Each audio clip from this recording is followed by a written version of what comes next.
नमस्कार, राधे राधे। कैसे हैं आप सब? आशा करते हैं कि बढ़िया होंगे, बेहतर होंगे, शानदार होंगे और ज़बरदस्त होंगे। प्यारे बच्चे, मैं अमित स्वागत करता हूं आपके अपने मन पसंदीदा मंच पर, यानी उत्कर्ष परिवार के इस ऑनलाइन मंच पर। प्यारे बच्चे देखो, UP triple SC junior assistant को लेकर के आपके लगातार मैसेज आ रहे थे और बहुत सारे बच्चे अलग से मैसेज करते हैं कि सर इसको आप एक बार अच्छे से यूट्यूब पे थियरी पढ़ा दीजिए इसका, और इसके अलावा कुछ क्लासेज अलग से ही लेकर के आइए जूनियर असिस्टेंट को। तो थोड़ा सा मैं यहाँ पर डिस्कशन करना चाहता हूँ कि भाई जूनियर असिस्टेंट की जो भर्ती है इसकी क्या क्या संभावनाएं हैं, कितने पोस्ट आने वाले हैं आने वाले समय में, और कौन कौन से एग्ज़ाम हैं जिस पर कि हम लोग फोकस कर सकते हैं। सबसे पहले प्यारे बच्चे यहाँ पर मैं ध्यान दूँ तो देखो, जूनियर असिस्टेंट के लिए योग्यता क्या है? 18 से 40 वर्ष। इसके अलावा शैक्षिक योग्यता की बात करें, जो उम्र है 18 से 40 वर्ष है और शैक्षिक योग्यता है 12वीं पास। साथ में आपके पास में ट्रिपल सी का सर्टिफिकेट होना चाहिए या इसके समकक्ष में कोई सर्टिफिकेट होना चाहिए। इसके अलावा अगर हम बात करें तो यहाँ पर ध्यान रखना कि सिलेक्शन प्रोसेस क्या है। तो सिलेक्शन प्रोसेस हो सकता है रिटन एग्ज़ाम, इसके अलावा टाइपिंग टेस्ट, डॉक्यूमेंट वेरिफिकेशन और लास्ट में सामान्य सहायक मेडिकल एग्जामिनेशन होता है। अब यहाँ पर बच्चे ध्यान रखना कि हिंदी में जो न्यूनतम टाइपिंग टेस्ट होती है वो 25 वर्ड पर मिनट, और अंग्रेजी में ये 30 वर्ड पर मिनट आपको दिखना, ये ध्यान रखना है कि टाइपिंग की ये गति होती है बच्चे। तो मुझे तो लगता है कि एक तो तैयारी करते समय ही टाइपिंग की भी आपको तैयारी कर लेनी चाहिए। कारण क्या है कि कई बार आपको लगता है ना कि एग्ज़ाम जब क्वालिफाई कर लेंगे उसके बाद से टाइपिंग पास कर लेंगे, ऐसा है नहीं। देखो, कई सारे अभ्यर्थी जिनकी टाइपिंग स्पीड मैं बता रहा हूँ कि 50 से ज़्यादा थी ना, वो भी क्या हो गए, तो इस टाइपिंग टेस्ट में फेल हो गए थे। क्योंकि नॉर्मल जो प्रेशर होता है, एनवायरनमेंट कमरे का जो प्रेशर होता है और एग्ज़ाम हॉल का जो प्रेशर होता है ना, वो बहुत ही अलग होता है। और मेरे एक मित्र थे जो बता रहे थे कि सर जब हम गए थे टाइपिंग के लिए, और जबकि उनकी खुद की एक बहुत बड़ी दुकान है जहाँ पर वो टाइपिंग ही करते थे, तो बता रहे थे कि 2 मिनट तक तो मेरा हाथ ही नहीं काम कर रहा था, इतना डरे हुए थे हम।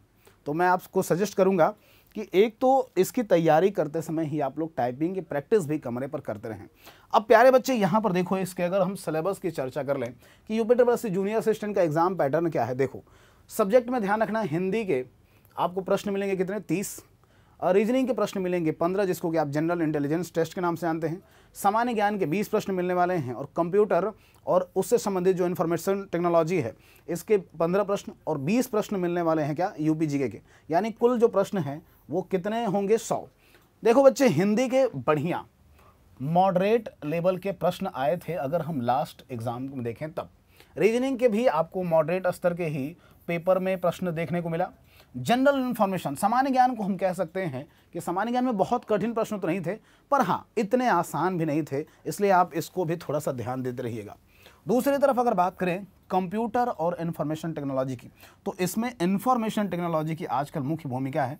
यानी आजकल जो प्रश्न पूछे जा रहे हैं ना, वो ज़्यादातर इस तरीके के प्रश्न हैं कि समसामयिक की दृष्टि में जो टेक्नोलॉजी चल रही है, जैसे एआई का इस समय ज़माना चल रहा है, तो एआई से लेकर के और उससे जुड़ी हुई जो भी जानकारी है ना, उससे प्रश्न पूछे जा रहे हैं, ढंग के प्रश्न पूछे जा रहे हैं। इसके अलावा यूपी जीके का भौकाल आजकल बना हुआ है, जिसमें कि कठिन प्रश्न पूछे जा रहे हैं। तो आप हमको कई बार मैसेज भी करते हो, चाहे वो किसी सोशल मीडिया साइट्स हो या फिर यूट्यूब पे ही मैसेज करते हो कि सर इसको थोड़ा सा विस्तार से अच्छे से पढ़ा दीजिए। तो देखो, यहाँ पर मैं 2 चीज़ें आपके साथ में जोड़ सकता हूँ। एक तो जनरल इन्फॉर्मेशन यानी सामान्य ज्ञान की बहुत अच्छी सीरीज आपके लिए मैं लेकर के आ रहा हूँ। सामान्य ज्ञान की एक ज़बरदस्त सीरीज जो आपके पेट के एग्ज़ाम में भी काम आएगी और यहाँ पर भी काम आएगी। और दूसरा, मैं आपके बीच में यूपी जीके की जो क्लासेज है ना, इसको लेकर के आ रहा हूँ, जिसमें मैंने एक दिन आपको एक थियरी क्लास पढ़ाया था, भारत के उत्तर प्रदेश के प्राचीन शहरों का इतिहास। इसका अगला पोर्शन आपको देखने को मिलेगा कल, और इसके बाद इसका जो अगला पोर्शन है वो संडे को देखने को मिलेगा। तो तैयार रहिएगा। 3 भाग में हम यूपी के प्राचीन इतिहास पर डिस्कस करेंगे, फिर 1857 की क्रांति, जहां से सबसे ज़्यादा सवाल पूछा जा रहा है। कृषि उद्योग से हम बहुत ज़्यादा डिस्कस करेंगे।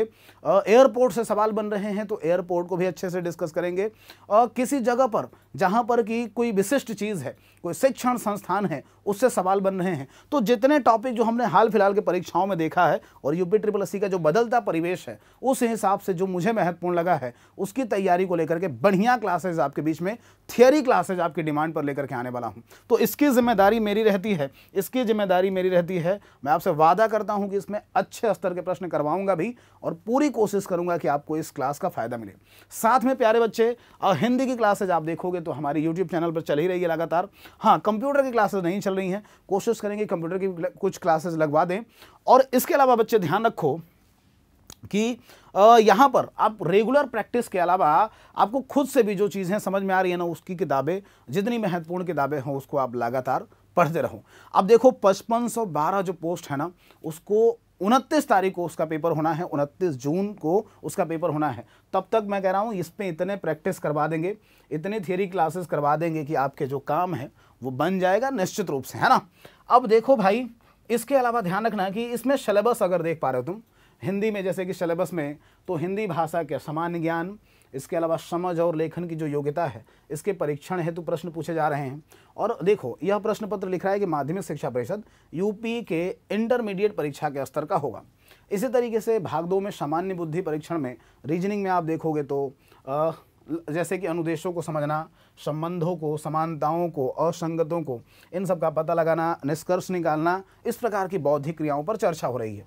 इसके अलावा आप देखोगे तो भाग 3, ये जो सामान्य जानकारी है, इसमें आप देख सकते हो कि दिन पर दिन होने वाली घटनाएं, ऐतिहासिक, भौगोलिक तथ्य, इसके अलावा वैज्ञानिक पहलू पर, यानी साइंस से भी प्रश्न होगा, हिस्ट्री से भी प्रश्न होगा, ज्योग्राफी से भी प्रश्न होगा, पर इसका स्तर इतना कठिन नहीं है।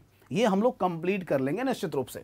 फिर अगर बात करें बच्चे, तो कंप्यूटर से लेकर के आप देखोगे तो ये पूरा सिलेबस दिया हुआ है कि भैया ऑपरेटिंग सिस्टम, सॉफ्टवेयर, हार्डवेयर, सूचना तकनीकी का परिचय, स्प्रेडशीट, ईमेल, सोशल नेटवर्किंग, ये कंप्यूटर वाला ना बच्चे, इसके प्रश्न अच्छे स्तर के आ रहे हैं, तो इसको थोड़ा अच्छे से पढ़ लेना। चाहे किताब से पढ़ लो, चाहे किसी अध्यापक से, जिसको भी आपको समझ में आ रहा है वहाँ से पढ़ लो, है ना, जिस भी ऑथेंटिक सोर्स पर आप विश्वास करते हो उस पर।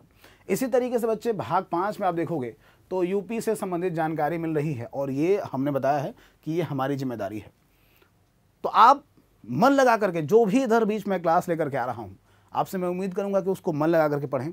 थियरी क्लास में मैंने पहला पढ़ाया है, 2 और क्लासेज यूपी के इतिहास को लेकर के आने वाला हूं। एक हम लेकर के आने वाले हैं जबरदस्त क्लास 1857, क्योंकि 1857 की क्रांति से जब सवाल बन रहा है ना, तो किसी लोकल लीडर से सवाल बन रहा है, तो हम लोग डिस्कस करेंगे 1857 के जितने लोकल लीडर हैं, जितने प्रमुख लीडर हैं, उन सभी पर विस्तार से बच्चे चर्चा करने वाले हैं, है ना। तो इसको लेकर के आप लोग तैयार रहिए। और जूनियर असिस्टेंट के जितने बच्चे हैं जिनका 29 जून को पेपर है ना, मैं आशा करूंगा कि वो बच्चे उत्कर्ष क्लास से जुड़े रहेंगे और यूपी उत्कर्ष पर खूब मन लगा कर पढ़ेंगे। साथ में ध्यान रखो कि यूपी SSSC पेट जो 2025 है ना, इसमें भी जूनियर असिस्टेंट की एक बड़ी भर्ती आ सकती है। आशा है कि कम से कम 3000 पोस्ट पर अभी भर्ती आएगी, लेकिन भाई उसके लिए यूपी SSSC पेट 2025 का सर्टिफिकेट तो होना ही चाहिए हमारे पास। तो अगर आप देखो यूपी SSSC पेट की तैयारी कर रहे हो, तो एक तो बच्चा आप YouTube से तैयारी कर रहे हो, यहाँ पर भी मैं बहुत सारी क्लासेस आपको लेकर के आने वाला हूँ। लेकिन अगर आप चाहते हैं ना कि सिस्टमेटिक तरीके से हम पढ़ें, एप्लीकेशन पर एक एक चैप्टर को समझ करके पढ़ें, अब उसका प्रिंट हमारे पास में हो, नोट्स हो, इसके अलावा आप देखोगे तो MCQ बैचेस हों, तो ये सारी सुविधाएं आपको मिल रही हैं क्या यूपी SSSC पेट का जो उत्कर्ष परिवार का सूरवीर बैच है। इस सूरवीर बैच में जो कि लाइव फ्रॉम स्टूडियो बैच है। और प्यारे बच्चे ध्यान रखना कि इसकी स्टैंडर्ड प्राइस आपको 399 है, जबकि अगर इसी चीज़ को आप पुस्तकों के साथ मंगाना चाहते हो, नोट्स अपने यहाँ मंगाना चाहते हो, तो ये जो प्राइम प्राइस है वो आपको इस रेंज में उपलब्ध है। तो ध्यान रखना भाई, पहले आओ और पहले पाव वाला यहाँ पर मौका है, और ये ऑफ़र है वो सिर्फ कब तक सीमित है, तो 15 मई तक ही है। तो मुझे आशा है कि आप में से जो भी बच्चा यूपी SSSC पेट 2025 की तैयारी कर रहा होगा, तो उनको एक तो काम ये करना है कि जब से फॉर्म भरना शुरू हो जाएगा तभी शुरुआत में ही भर लेना है, और दूसरा यहाँ पर एनरोल हो जाना है। इसी तरीके से यूपी SSSC का प्रहार बैच जो कि फ्री चल रहा है यूट्यूब पे, तो वहाँ से जुड़ सकते हैं आप लोग एक QR कोड स्कैन करके, और इस परिवार का भी हिस्सा बन सकते हैं। तो प्यारे बच्चे, ये जानकारी है, मैं आपसे फिर से कहूँगा, लगे रहिए, पूरी निष्ठा से, तन्मयता से लगे रहिए, और बाकी हमारे से जितना सहयोग हो पाएगा पूरी ईमानदारी से आपके बीच में लगा रहूँगा, है ना। तो आप सभी को ढेर सारी शुभकामनाएं। नमस्कार।